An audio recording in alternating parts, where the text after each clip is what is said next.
Hello guys, welcome back to my YouTube channel. मागच्या ब्लॉगमध्ये मी packing करत होते, कुठेतरी जाणारे सांगणार होते, तर शेवटपर्यंत नक्की माझा ब्लॉग बघा. तुम्हाला कळेलच की मी कुठे गेले होते.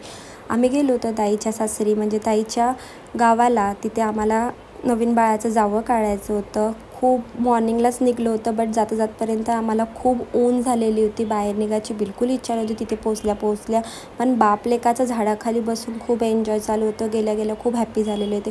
नुकताच खूप हवेमुळे झाडाची नारळ खाली पडले होते, तर ते जिजू नारळ सोलत होते. आमचं सगळं आवरून आम्ही खाली मंदिरात जायला निघालो. घरापासून थोडंच लांब होतं मंदिर, म्हणून जायला काही वेळ लागलेला नाही. तिथे गेल्यानंतर थोडं आम्ही अरेंजमेंट वगैरे केली, म्हणून सगळे इकडे तिकडे गेले होते. तोपर्यंत बिट्टूची आणि पप्पाची खूप मस्ती चालू होती आणि आमचे थोडे फोटो सेशन वगैरे झाले. जो येत होता त्यांच्याकडून त्याला घंटी वाजून घ्यायची होती आणि एन्जॉय करून घ्यायचा होता. सगळं आवरून झाल्यानंतर आम्ही देवीचं दर्शन वगैरे केलं आणि नुकतं ज्यासाठी गेलो तो कार्यक्रम पार पडला, म्हणजे जावळं काढण्याचा. शुभम इतका घाबरत होता की बाळाला काही हानी होणार नाही याची पण काळजी घेत होता, म्हणून खूप छान कार्यक्रम आमचा पार पडला आणि आम्ही तिथे खूप मस्त एन्जॉय केला. मला तर खूप छान वाटलं आणि याची तर मजा असते. जिथे गेलं तिथं याची मजा होणार नाही असं तर होणार नाही. सगळे कामामध्ये होते, म्हणून मी थोड्या वेळ बाळासोबत खूप छान वेळ टाईम स्पेंड केला आणि खूप शुभमसुद्धा खूप छान खेळत होता त्याच्यासोबत. नंतर या दोघांचं काय चालू होतं, एका मांजरसोबत इतके खेळत होते, समजत होतं मांजरला काय करत आहे दोघं.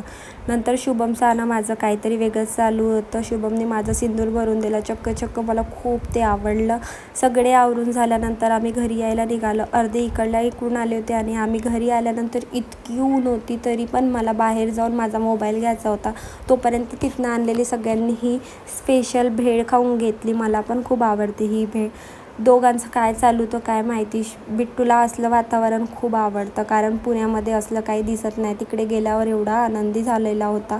त्याला असं बघून मला खूप हॅप्पी वाटत होतं. तिथे कैरीसुद्धा लागली होती आणि असं काही बघायला मला खूप आवडतं, कारण खूप दिवसानंतर खूप म्हणजे आपण गावात जातो आणि असं सगळं बघायला भेटलं की आश्चर्यच होतो आपण. शुभमने खूप एन्जॉय करून घेतला. तिथे आंब्याचं झाड, कैरी म्हणजे आंबे, जांभूळ, पेरू हे सगळे झाड होते. पेरूसुद्धा लागलेले होते. त्यांनी नवीन फ्रीजसुद्धा घेतली होती, त्याची सगळ्यांनी पूजा करून घेतली. सगळे इतके हॅप्पी होते. असं हॅप्पी बघून सगळ्यांना खूप छान वाटत होतं. रात्रीचं ॲटमॉस्फिअर अशा प्रकारे झालेलं होतं. इतकी छान हवा होती आणि इतकं छान वाटत होतं की असं वाटत होतं घरी यावंच नाही, पण आपल्या घरी परत यावंच लागतं. नंतर आम्हाला लवकर जायचं होतं, म्हणून आम्ही जेवण वगैरे केलं. सगळ्यांनी सोबत बसूनच जेवण केलं. सगळे खूप छान बोलत जेवण करत होते आणि रात्री आम्हाला घरी यायला खूप लेट झालेलं होतं, कारण तिथनं तर आम्ही लवकर आलो, बट जसं आम्ही पुण्यात पोचलो तसं खूप ट्रॅफिक लागलेलं होतं. घरी पोचायला मला 11:45 वाजलेले होते. जसं समोर जातो तसं ट्रॅफिक वाढत होतं. पुण्यामध्ये तर ट्रॅफिक खूपच असतं, म्हणजे जिथे 10 मिनटं लागणार तिथे आपल्याला अर्धा तास लागणारच असतो.